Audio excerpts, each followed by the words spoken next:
What's up, guys? Good evening. It's Friday afternoon. Sun just set.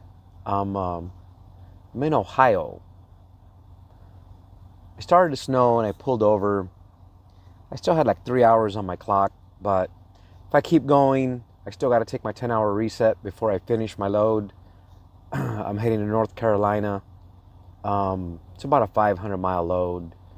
And my dispatch service, I did a video on them, Smart Hop. My dispatch service got me $2,500 for 500 miles. If I really got this thing figured out, I'll try and insert a picture of the load. We'll see.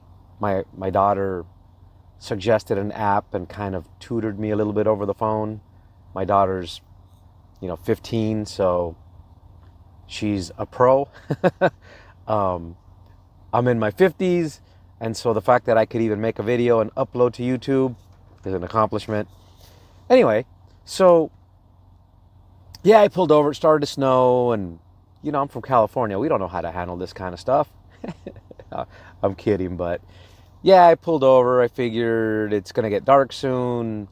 In another hour and a half, I won't find parking. The Trucker's Path app said there was plenty of parking stalls. So yeah, I could see from the freeway there was plenty of stalls. I pulled over, and I'm about to go get a shower in here in a bit.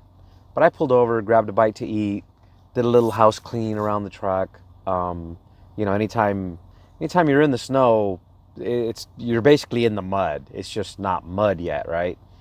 And so, yeah, I cleaned up the floors a little bit and, housekeeping. So anyways, I got 3 pallets. The total of the 3 pallets, including the pallets, weighs about 300 pounds.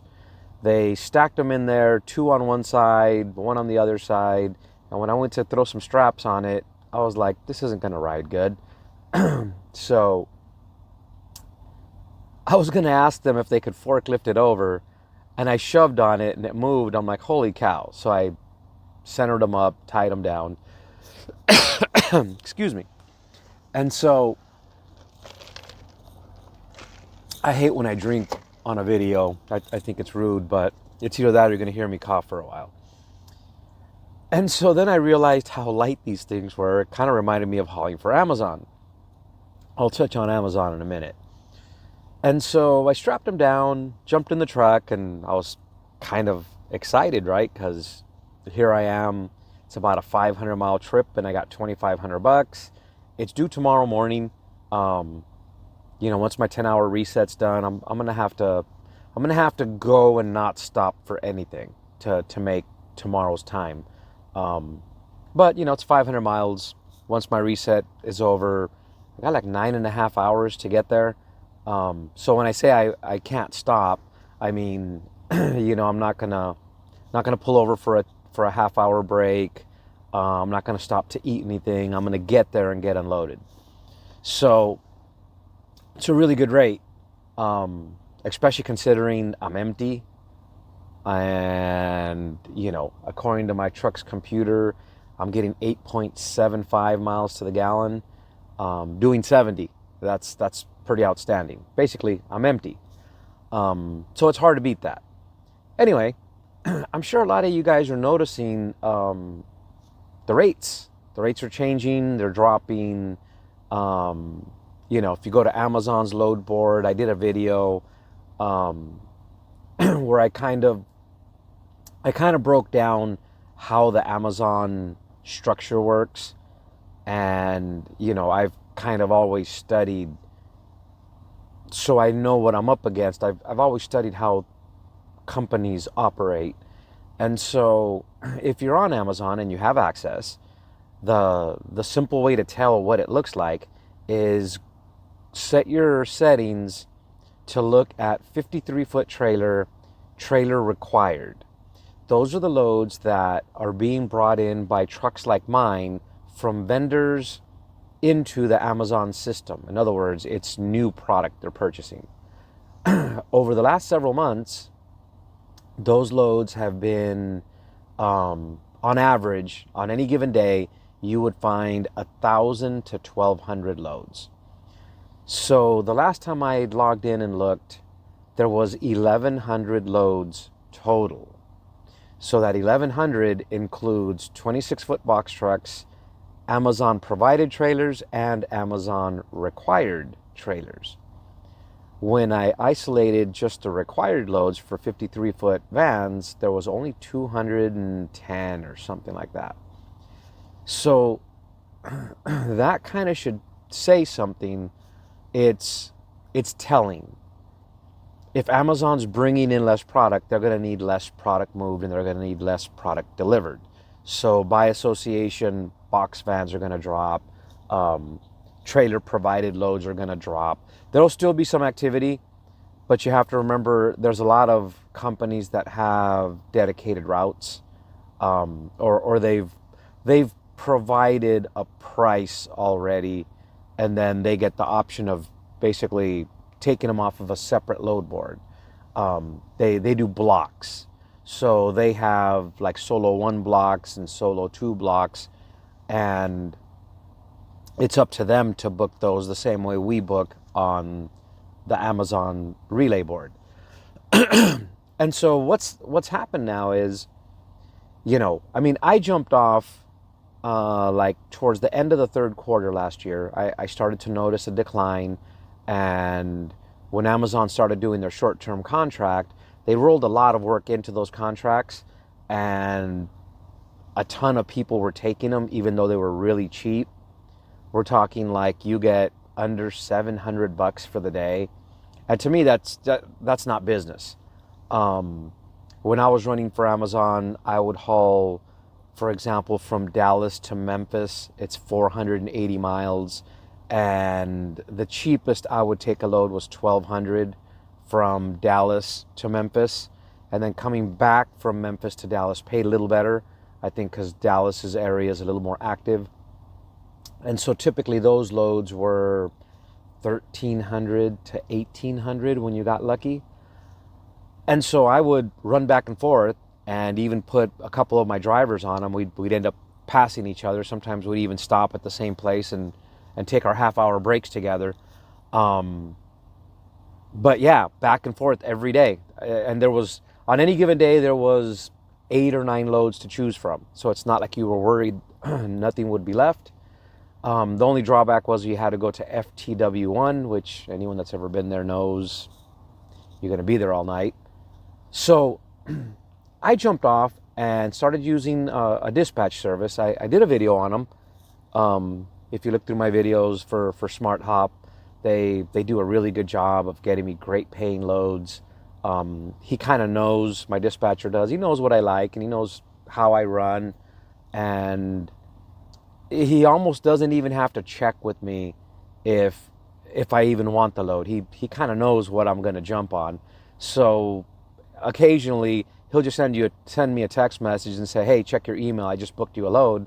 When he does that, I know it's going to be something good, like the one I'm hauling now. 3 pallets, 300 pounds, $5 a mile almost is about what that boils down to. He knows I'm not going to say no to those, so he just books it.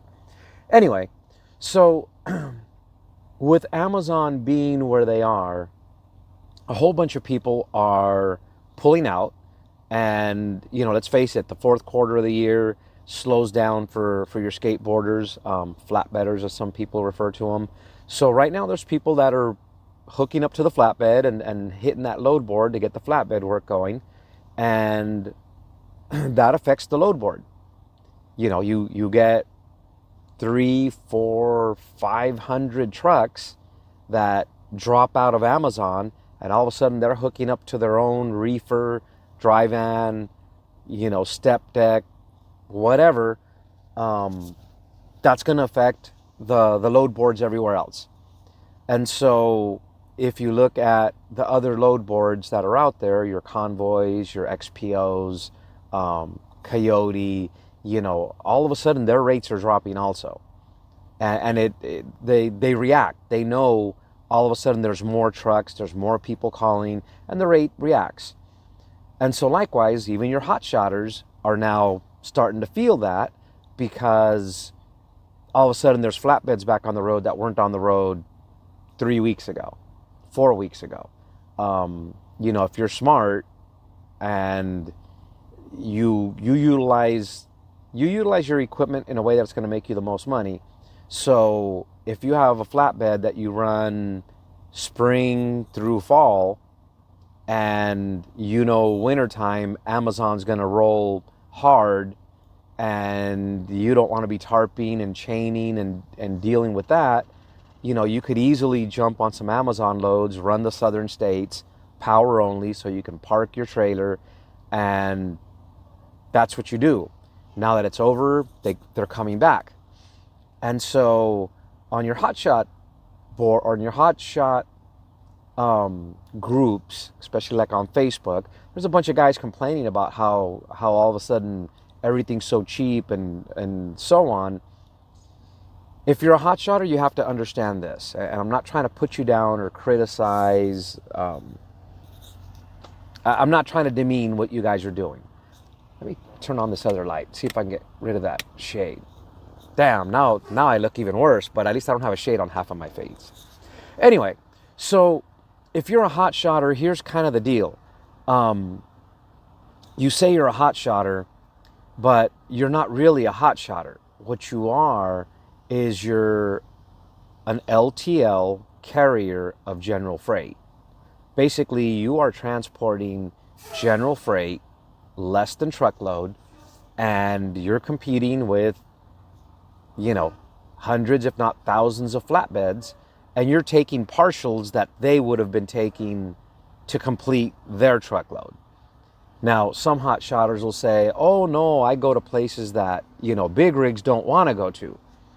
This is true in some cases, but for the most part, what you've done is you jumped into a market where anyone with a pickup truck that can go out and buy themselves a used $4,000 gooseneck is now in business. And that's what you're competing with. It's a saturated market. So add to that, a lot of your flatbeds are getting back on the road now. They're jumping off of the Amazon stuff. And so what to you might be a truckload, to a semi-truck, it's a partial. 10,000 pound, 20 foot, that's a partial. 10,000 pound, 10 foot is a partial. 25,000 pound, 20 foot is a partial. So granted, 25,000 pounds taking up more of the load capacity, but so you're competing with flatbedders and you're competing with all the other hot shotters. And if you roll down the highway, there's tons of them out there, and it's easy to get into. If you have a halfway decent credit score, you can drive down to Ford, Ram, GMC, Chevy, and you can walk out of there with a brand new truck. Or with no credit check at all, you can go down to Enterprise, rent a truck, and you're in business.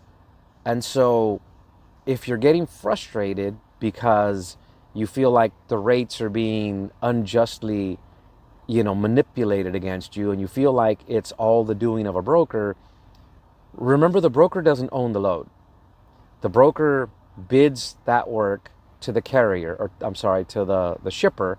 And in some cases, yes, it could be a $2,500 bid, and they put it on a load board for $1,200. And if you're sitting in an area and you want to get home, or the last few loads you've called on were gone and you decided to take that $1.75 a mile load, you're doing that. There's no such thing as cheap freight. I'm going to say it again. There's no such thing as cheap freight. It does not exist. You won't find it. It doesn't exist. You know what there is? There's cheap drivers. There's cheap drivers. You accept that load, you're cheap. You are the cause. You are the root of the problem. Do not take a load cheap. That's all there is to it. There's no such thing as cheap freight. There isn't. It doesn't exist. a broker can post a load for 80 cents a mile, I guarantee you he's getting way more than 80 cents a mile. The one that's cheap isn't the broker. The one that's cheap is the one that takes the work. That's who's cheap. Look in that mirror and tell yourself, I will not take cheap freight. So for as much as these loads are changing and going down and the rates are horrible, my boy Gabriel at Smart Hop, hey Miguel, I got this load. You interested? It pays really well, Gabriel, but I don't want to go chain up and do all that. I'm not going there. All right, bro. Hangs up the phone, gets back on the phone with me. Hey, Miguel, I got this load. It's heading over here. It's really well paid, even if you deadhead 130 miles to get there. All in, this is what your mileage is. Let's do that. Let's do it. Anyway, and so that's the scenario. You could criticize Amazon. Amazon's an algorithm. They see loads sit and the time is approaching for it to go up. You can check out my videos. As the loads get closer to ship time, the rate goes up and it goes up more and it goes up more. Amazon has loads that for 300 miles, they've paid $1,400, $1,500. Why? No one else is booking them. At the same time, when it starts getting slow, like right now, and people are paranoid, they don't want to sit, they freak out. I got my truck payment to make. I got to pay insurance, and so as soon as they see a load going where they want to go, they book it, and they're booking it at $1.75, $1.20. I've seen $1.20 on Amazon. And so that's kind of the issue there. A lot of people I know that have been doing some power only stuff, they stop doing it. They stop Amazon, they go back home, they hook up to their reefer, they hook up to their dry van, they hook up to their flatbed, and they make the transition back over to all the other load boards that are out there. And so as they're doing this, some of them are hooking up to their step deck. They're hooking up to, their flatbed, and they're competing with you. They're competing with you, the hot shotter, and I'm not directing all this. It's not anger, it's not frustration, but I'm not directing myself at just hot shotters. Hot shotters are the ones that seem to be complaining the most right now as I look at different groups. And so you need to understand, so many people got into hot shotting that the market's flooded. There's way more hot shot trucks than you need. And so brokers know this. And brokers somehow have hot shotters convinced that their operating cost is cheaper. Let me say that again. Brokers have you convinced that your operating cost is cheaper. It's not. Your operating cost is not cheaper as a hot shot. Let's just kind of throw some ideas around. So the truck I'm sitting in right now, it's a 3-axle truck with a sleeper. It's a mess back there, or I'd point the camera back, even though I said I cleaned up a little bit. It's a mess, and I'm a little embarrassed. So I have a 60-inch sleeper. It's a 3-axle truck. I got 500 horse, 13 speeds, and I pull a 53-foot box van. The truck has now 800,000 miles on it. I bought this one with 680 something. And so I've put 120,000 miles on the truck. I paid $20,000 for this truck. How much did you pay for your pickup truck? I put 120,000 miles on this truck and I paid $20,000 for it. How is your hot shot not more expensive to run than this? I can probably get another 400,000 miles out of this truck without doing a major overhaul. How is your pickup truck less expensive to run? Loaded, I get about 8 miles to the gallon. 7.7 something is the norm. So you hot shotters that are pulling 5-car trailers are getting less than that. how is your hotshot cheaper to run? The dry van that I'm pulling doesn't belong to me. We come from the oil field, and so I own a bunch of tankers that are parked right now. If anyone's looking for oil for water hauling tankers, I'll make you a hell of a deal. I got a bunch of them sitting doing nothing. Anyway, so sorry about the shake there. So it's not cheaper to run your pickup truck. When you break down how much you have to pay for your truck over the course of the life in which you're going to destroy it. My rig here has 800,000 miles on it, and I'm pretty sure it's in better shape than any pickup truck with 800,000 miles on it. Everything works in my truck. Headlights, fog lights, air conditioning, stereo, turn signals, lights. Everything works in my truck. Yeah, everything works in here. I had to double check myself, but yeah, everything works in here. Oh, no, I take that back. One of my cigarette lighters, power point, whatever you want to call it, doesn't make power anymore. But you know, on the dash, I got 3 of them. And I got 2 in the sleeper. So I still have 4 that work. Your pickup truck is not cheaper to run. Stop letting people fool you into believing that. Your pickup truck costs you $60,000, and in 4 years, you're not going to be able to use it anymore.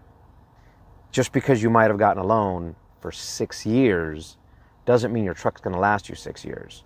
You're going to have to replace that truck and put a lot of money out of pocket. And I know you're going to tell me, oh, but your tires cost $500. Maybe. But they'll last 250,000 miles. I'm still running the tires, with the exception of the steers. My drives are the same drives I bought that came with this truck when I bought it 120,000 miles ago. And they were already used when I got it. So your pickup truck's more expensive to operate. Stop being cheap. You're the one that's cheap. Freight is not cheap. You're cheap. Don't get mad at me. It is what it is. Amazon is not cheap. Amazon carriers are cheap. Don't take the cheap freight. Like I said, when they started putting out their little contracts, the short-term contracts, and they were paying, $600 a day or $1,200 for a 2-day block, no thanks. And then I noticed when those contracts came, it took a lot of the stuff off of the regular load board. I looked for something else. I started doing some convoy loads. I started doing some XPO, CH Robinson, and it was okay. It was better than what Amazon was. And then I stumbled on Smart Hop, and man, them guys over there showed me how to negotiate. They beat up the price in my favor. They have relationships with people, and they just call and say, hey man, I got a carrier here.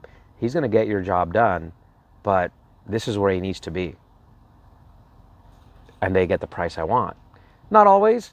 I mean, there might be a load that I'm interested in. It's going right where I want to go for whatever reason, whether it's I like loads from that area because I know a couple shippers there that put out really nice loads.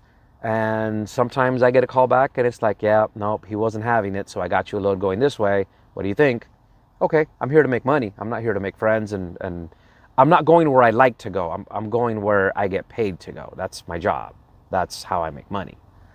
And so getting back to the whole rate thing, I know a lot of you are thinking, yeah, easy for you to say, I need to pay bills.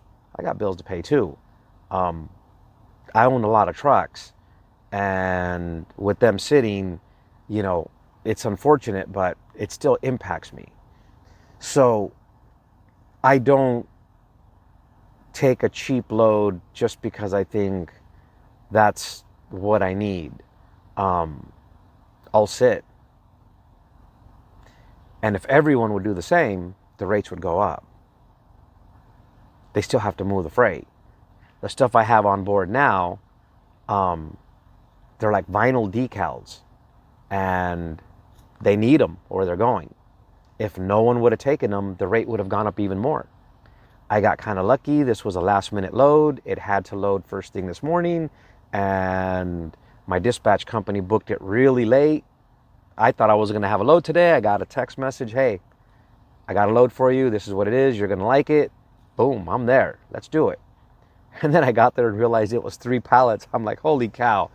Anyway, and so you have to remember there's cycles. This is that time of year when, you know, Amazon is done, and, you know, companies like Target and Walmart and everyone else is overstocked right now because they typically overbuy to make sure they can meet the surge demand. And so there isn't going to be a whole lot of dry van opportunities for the next month or two. And guys that have 1 power unit, maybe 2, but have a couple dry vans, a flatbed, a belly dump or whatever. And I know several people that are like this. They've got multiple options what they can hook up to. It's time to park the dry van and hook up to something else. And in most cases, it's a flatbed. There's flatbed loads, you know, getting busy now. And so you're going to be impacted if that's the market you're in. If you're in the dry van business, you know, it's going to get crowded real quick because a bunch of people are going to abandon Amazon because there's nothing there. If you check out some of my other videos, you'll see the difference. So it's here. It is what it is, and we can't blame anyone else but us. The market changes. It's that time of year, and if you didn't prepare yourself for this time of year, you made a mistake. If you're gonna go accept, you know, $900 for 1,200 miles, you're the problem. And if you're mad at someone else because that's what they're presenting, be mad at the trucker that took it. That's all there is to that. There's no sweet way to put it. I know compared to some of my other videos, maybe this one's gonna be the least favored, but it's true. There's no such thing as cheap freight. Hate to put it to you guys that way, but you know, as I'm looking at the video and I see myself, I'm responsible for the freight I take, whether it's good or it's bad. In this particular case, today I got a pretty good one. I mean, by the mile, I've done this well in the past, but usually it's a pretty heavy load. Usually if I get paid this well, I got chemical totes that require a tanker endorsement, and I'm heavy. The load's 40,000, 45,000, 46,000 even. I can actually scale almost 47. Actually, I can scale 47, but I have to be really careful. Anyway, that's it, guys. I know it's kind of a crappy tone I took, but, you know, I kind of get tired of reading the comments in all the Facebook groups. Oh, cheap freight. Who's taking this cheap freight? Don't blame brokers. Don't blame brokers. You know, I mean, you can't blame me or my dispatch company for taking this good paying load today. It was a good day for us. And so the shipper might be thinking, them damn trucking companies. Can't blame us for it. That's how we earn our living. And so likewise, the guy that's the broker, if you're dumb enough, that's the word. If you're dumb enough to take $1.50 a mile, don't blame him. That's not his fault. He probably has a ton of money in it, but you took that load. Who do you blame? Anyway, enough about that. I think I need to end this video and start an upbeat one because now I'm depressing myself. Have a good Friday, everyone.